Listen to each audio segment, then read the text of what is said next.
Hi again, everyone. I'm Ollie Matthews. This is the Narcissistic Resistance. In this resistance video is sponsored by contribution from Tori, and it's a Scat Granny update. And here is her story. Hi, Ollie. Well, this week has been shit. My mother has been extremely stressed out because my aunt and uncle are coming down, and they don't talk. They set this up with very little communication. My mother refused to talk to them, so we didn't know when they were going to be here. I had to text both of them to get information. My 54-year-old uncle didn't know how to make a flight arrangement, and he had to ask my aunt to help him do it. He made it down. So why is my aunt and uncle coming? Well, it has to do with my grandmother. Before that, I hadn't seen my uncle. This is the aunt and uncle that left Scat here 8 years ago, and August 30th is when Scat ran away from home. That was on the 4th or the 5th when they were coming. All this happened Thursday night when Scat passed away. What? I was just told she was dying, and I didn't want my mother there alone. My father was waiting for my golden child sister to get home from school.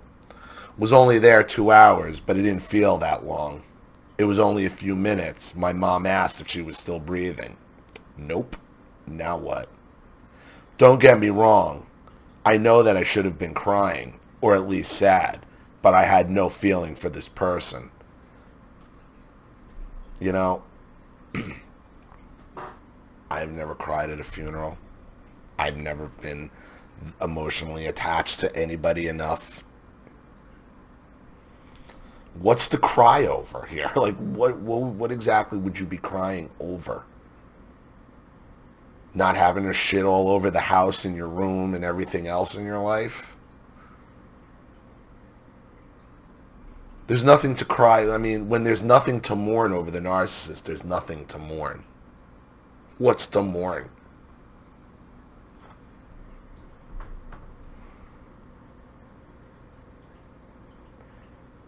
Don't get me wrong, I know I should have been crying or at least sad, but I had no feeling for this person. I mean, I used to when I was young, but now they are gone. So it brings me to yesterday. My uncle is a person I haven't seen since I was 3. I'm 27 now. My sister never met him. She's 22. There's 5 years and 1 month and a day, so this is going to be very awkward. It was at first, but it got better. I planned it out so my aunt would show up later after he left. They both met Ethan because he was part of the family. Though you weren't sure about him. Now he's part of the family. They met my sister's boyfriend too. Ethan knows about the Scat Granny stories, but no one else does. But no one else knows, and I want to keep it that way for a bit longer. My mom was happy they both had hotels and no one had to stay in the poo room. Well, gee, that's always a plus when you don't have to sleep in a literal shit house. It took a while, but the room no longer smells. Again, it's amazing what you can accomplish if you stop shitting in a room without plumbing. You know, there really is no ceiling. It took cleaning the carpets and airing out the room, but we still had to get rid of the mattress. Dude, you should have buried her with the mattress. You should have buried her with the mattress, for Christ's sake. Anyway, she got cremated. Even better. Just burn the whole thing. Anyway, she got cremated, and they're going to take her back to where she grew up. So here's the thing. No one wants to do it, so we're sending her ashes up there by mail. That's karma, man. You're going to mail her ashes? USPS, I mean, like, who do you... I mean, what would be fitting is to flush the ashes. I mean, let her be with, she's finally happy with what she wants to be around. Shit.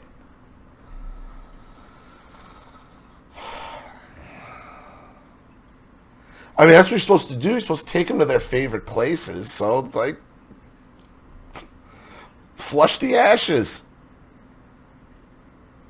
My aunt finally said she would do it. All we have to do is send the ashes. So I have been showing people more affection than I have ever shown. I don't think it was just being molested at daycare. It could have been her too. I used to hate kissing her. Now I have no problems with hugging people or kissing my boyfriend. It's the strangest thing.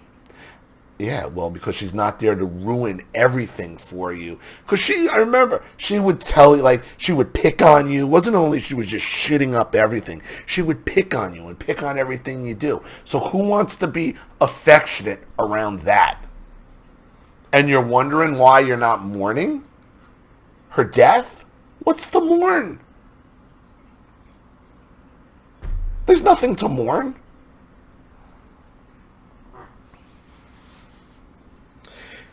I had the whole week off because of the funeral. Because the funeral was on Thursday and I go back this Sunday. And I'm looking forward to it.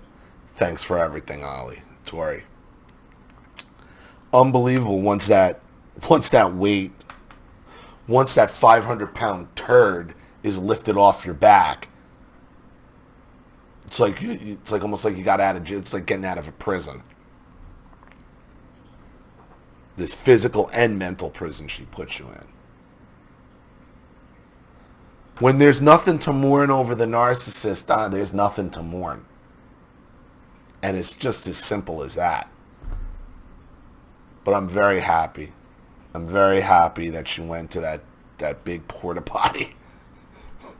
She moved on to grander porta potties in the sky or wherever. So I hope that helps, Tori. And there's a conclusion to a story for you, everybody.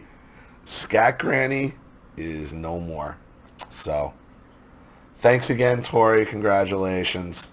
Don't feel bad when there's nothing to mourn. There's nothing to mourn.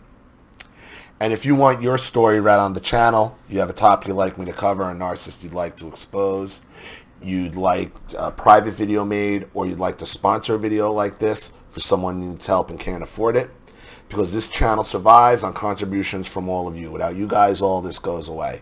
So if you like what you see here and you want to see more videos like this, you know what to do with the PayPal and email links in the description box below. Also, please like and share this video wherever you can. Subscribe to my channel if you haven't. And be sure to click the subscription bell to be notified of all my video uploads. I'm Ollie Matthews. This has been The Narcissistic Resistance. Take care.